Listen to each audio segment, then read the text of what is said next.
आज मेरा भी सौभाग्य है कि मैं समाज में विशेष योगदान देने वाले ऐसे महानुभावों को अवार्ड देने का भी मुझे अवसर मिला। मैं आयोजकों का बहुत बहुत धन्यवाद करता हूं कि उन्होंने समाज के श्रेष्ठ काम करने वाले लोगों को सम्मानित करके हम सबको प्रेरित करने का प्रयास किया। उसके लिए आपका बहुत बहुत अभिनंदन। स्मिथ इंडिया द्वारा आयोजित अर्थ ऑफ भारत के इस कार्यक्रम में श्री चंद्रशेखर, मुख्य परिचालन अधिकारी, अखिल भारतीय तकनीकी शिक्षा, आपका बहुत बहुत स्वागत। मैंने आपको आसाम में भी देखा था कि विलक्षण प्रतिभा है इस व्यक्ति में। मैं सोचता हूं कि जितनी भाषा में ये तुरंत उसको ट्रांसलेट कर देते हैं और जिस विधि को इन्होंने डेवलप किया है वो वास्तव में भारत की बहुत बड़ी उपलब्धि है। आपको बहुत बहुत आज हमारे कार्यक्रम में श्री न्यायमूर्ति लोकपाल सिंह जी भी यहाँ उपस्थित हैं और आपकी ही अध्यक्षता में ये कार्यक्रम जो है स्मिथ इंडिया का कार्यक्रम चल रहा है। आदरणीय श्याम जाजू जी और मैंने बहुत लंबे समय साथ काम किया। मेरा सौभाग्य है, ये केंद्रीय कार्यालय में हम सबका मार्गदर्शन करते थे। हम राजस्थान में पार्टी का काम करते थे। आज सौभाग्य है कि मैं महामहिम हूँ, पर आपका जो योगदान है वो किसी से कम नहीं है। हम भाग्यशाली हैं कि हम यहाँ तक आ गए। ये हमारे भाग्य का खेल है, लेकिन जो जीवन में समर्पण और त्याग आपने किया है इस काम को खड़ा करने में मैं आपका बहुत बहुत अभिनंदन करता हूं, आपका बहुत बहुत सम्मान करता हूं। डॉक्टर महेश जी ने, श्री महेश जी वर्मा ने मुझे इस कार्यक्रम के साथ जोड़ने के लिए बहुत पहले से ही तय किया था कि हम आपकी सुविधा के अनुसार कुछ तारीख तय करने वाले हैं। मैं आपके कारण से उपस्थित हो सका, बहुत बधाई। सभी जिनको सम्मानित किया वो बंधुओं और बहनों, आज के इस कार्यक्रम में उपस्थित सभी, एक तरह से मैं सोचता हूँ चंडीगढ़ का क्रीम, सारे के सारे लोग, कुछ को मैं जानता हूँ और कुछ को मैं पहली बार मिल रहा हूँ। आप सबका भी बहुत बहुत अभिनंदन।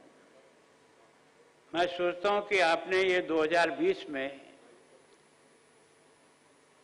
इसकी स्थापना करके जिस प्रकार से आपने एक नया पायदान खड़ा करने का प्रयास किया और इतने कम समय में भी आपने इतने लोगों को अपने इन कार्यक्रमों के साथ आपने जोड़ दिया। मैं सोचता हूं कि तकनीकी शिक्षा परिषद और अर्थ भारत 2025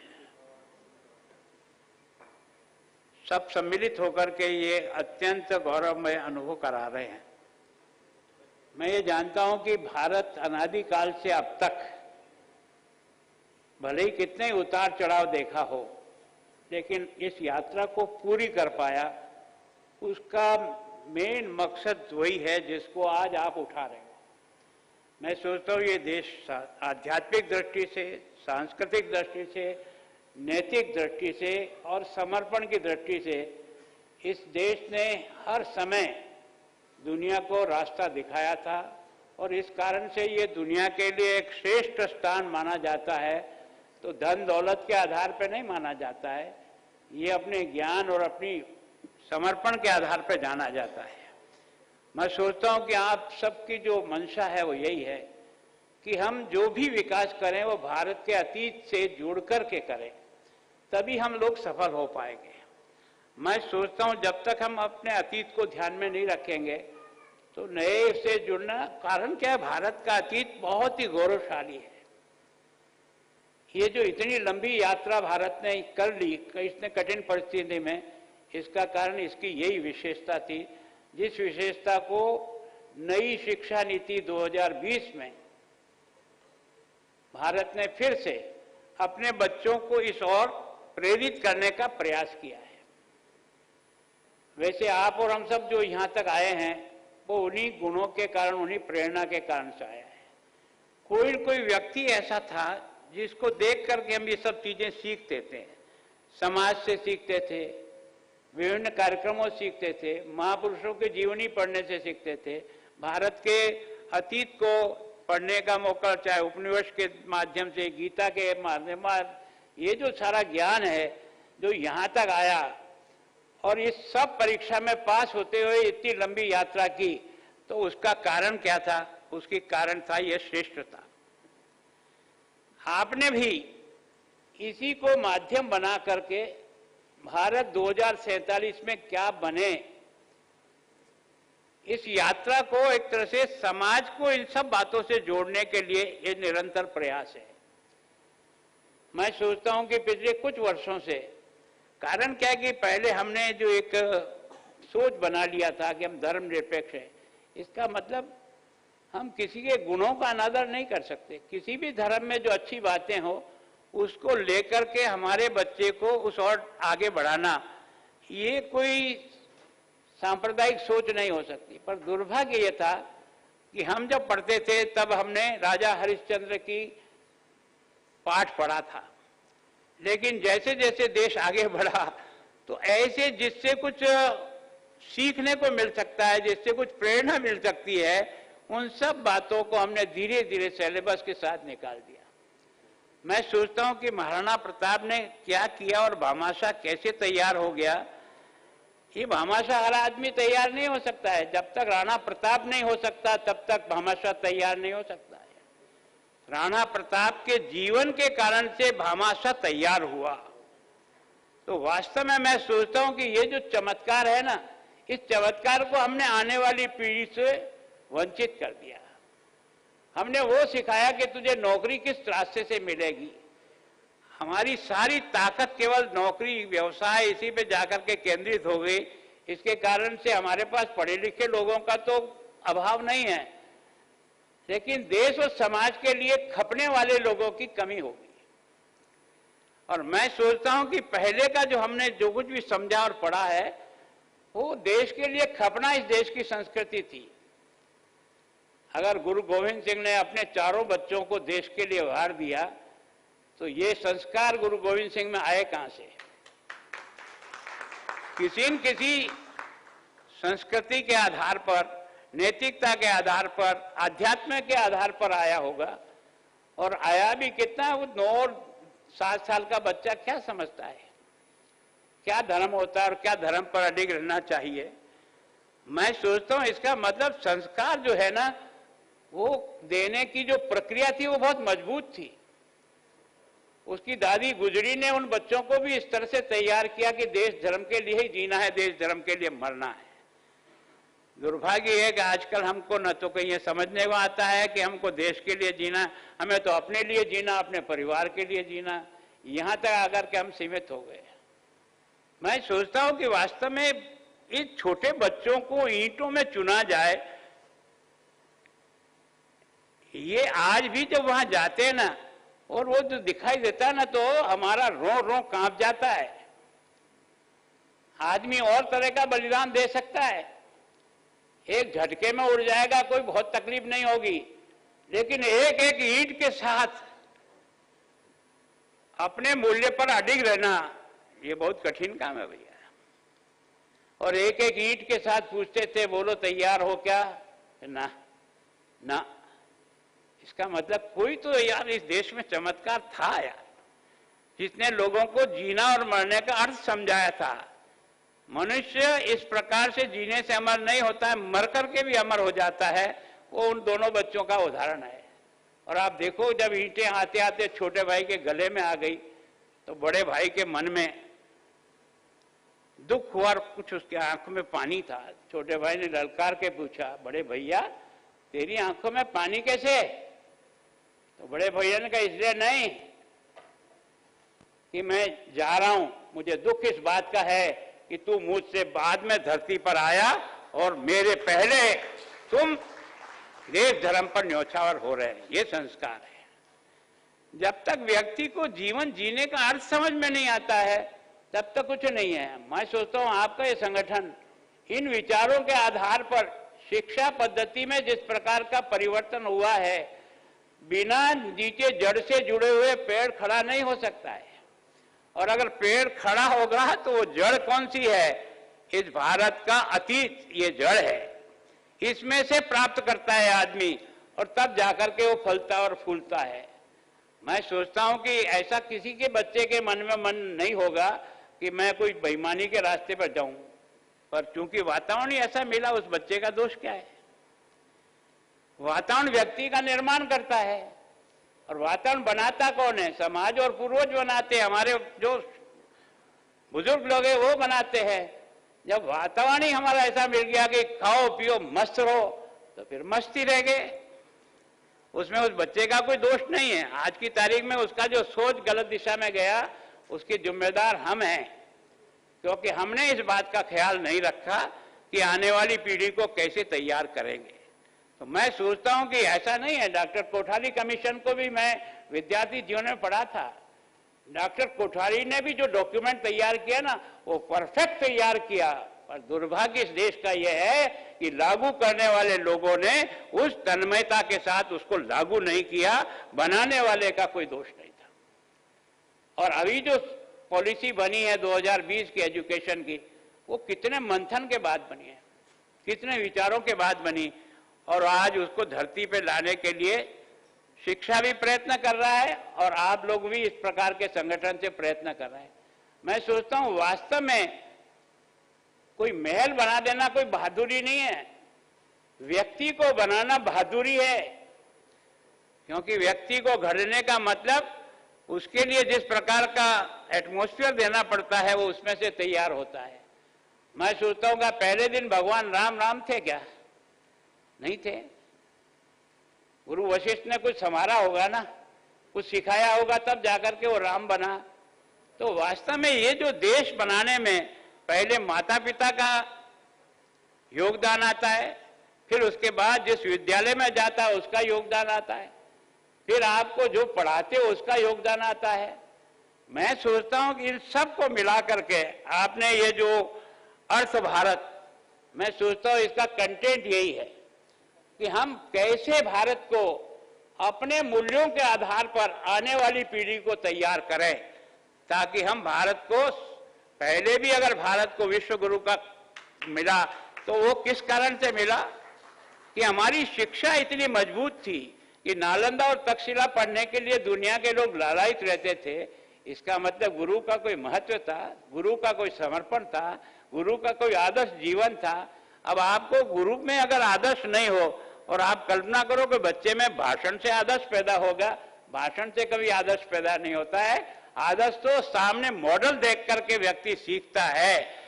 मॉडल जितने पावरफुल होंगे उतनी ही आने वाली पीढ़ी पावरफुल होगी। इसका मतलब हमें अपने सोच में जब तक बदल नहीं करेंगे, हम आने वाली पीढ़ी को बदलाव नहीं दिखा सकेंगे। हमारा हर क्षण, हमारा हर काम वो बच्चा देखता है, चाहे वो घुटनों से ही चल रहा होगा, लेकिन घर के एटमॉस्फेयर को वो देखता है, घर में किस प्रकार का वातावरण है उससे वो सीखता है।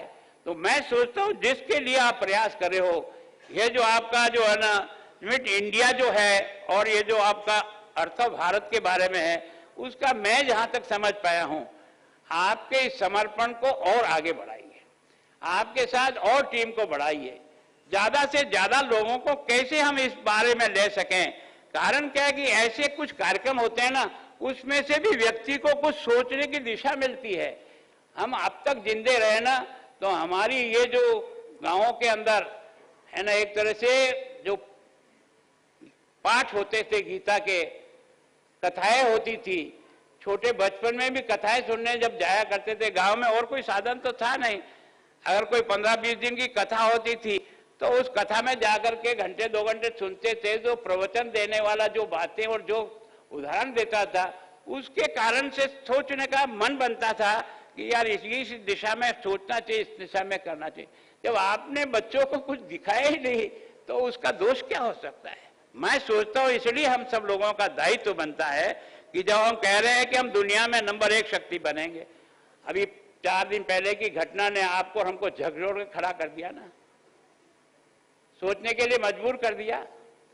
एक आदमी चाहे उसको आतंकवादी को इतना रास्ता पार करके वहां कैसे पहुंचा, पुलवामा कैसे हो गया?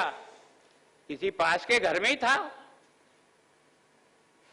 इसका मतलब यह कि हमारे अंदर ही देश को तोड़ने वाली ताकतें जिस प्रकार से है उसको समझना पड़ेगा और हमारी आने वाली पीढ़ी को समझाना पड़ेगा। देश कमजोर होगा तो बाहर से तो किसी का दम नहीं जो भारत का मुकाबला कर सके, लेकिन अंदर के ही जयचंद इस देश को बर्बाद कर देते हैं। इन जयचंदों को कैसे समाज और देश पहचाने, समय पर इनको कैसे कंट्रोल हो, तब जाकर के हम देश को आगे बढ़ा सकेंगे। मैं सोचता हूं हमारी जो सारी इतिहास की घटनाएं हैं ना, वो हमें हमारा ही आदमी खा गया और उसके कारण से हम कमजोर हो गए। बाकी कोई कमजोरी का कारण नहीं। हमारे यहाँ तो एक तरह से है ना, देश के लिए, समाज के लिए, धर्म के लिए मरना, ये 100 जन्मों के समान वाला गीत गाते हैं कि ऐसा करना 100 जन्मों के समान है। फांसी के तख्ते पे चढ़ना ये कोई मजाक नहीं होती है। पर कहते क्या है, ये हमको सिखा गया कि किसके लिए जीते हो और किसके लिए मरते हो। समझ में आया? तो मैं सोचता हूँ ये बातें हम अपनी पीढ़ी को, आगे आने वाली पीढ़ी को कैसे दें, इसका सबसे सशक्त माध्यम है शिक्षा। जितनी शिक्षा संस्कार से युक्त होगी उतना ही भविष्य का बालक अच्छा तैयार होगा।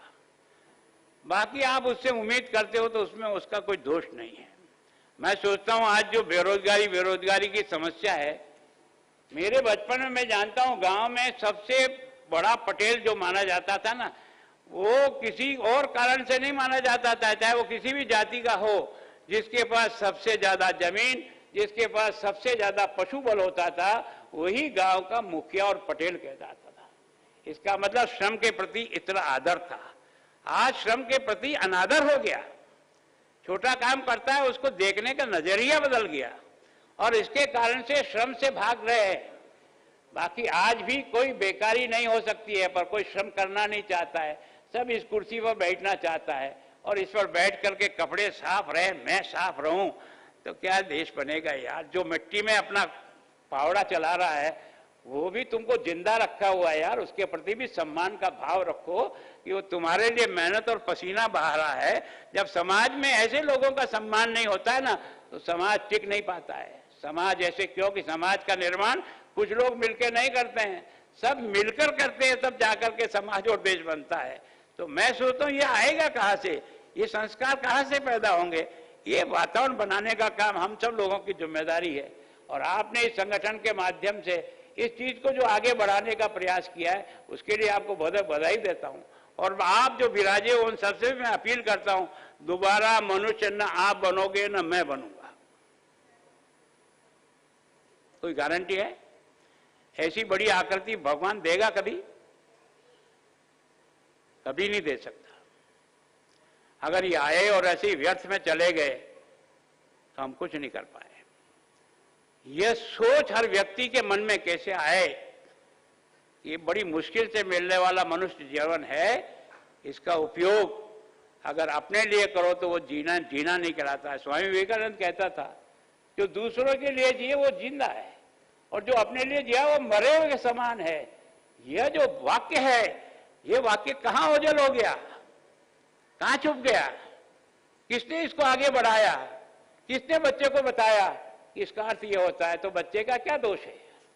आपने इन बातों से जोड़ने का ही प्रयास नहीं किया। तो मैं सोचता हूं कि हम इस सारे का जो मतलब समझते हैं कि हम कैसे आगे की पीढ़ी को तैयार करें। तो शिक्षा में जैसे आपने खुद का सम्मान किया, लेकिन वास्तव में जो बच्चे को शिक्षा के साथ संस्कार ही देते हैं तब जाके बना। ये आईएएस बन गए, अगर आईएएस बनने के बाद भी समाज की सेवा इनके दिमाग में नहीं है तो ये काहे को आईएएस, किस काम का आईएएस है?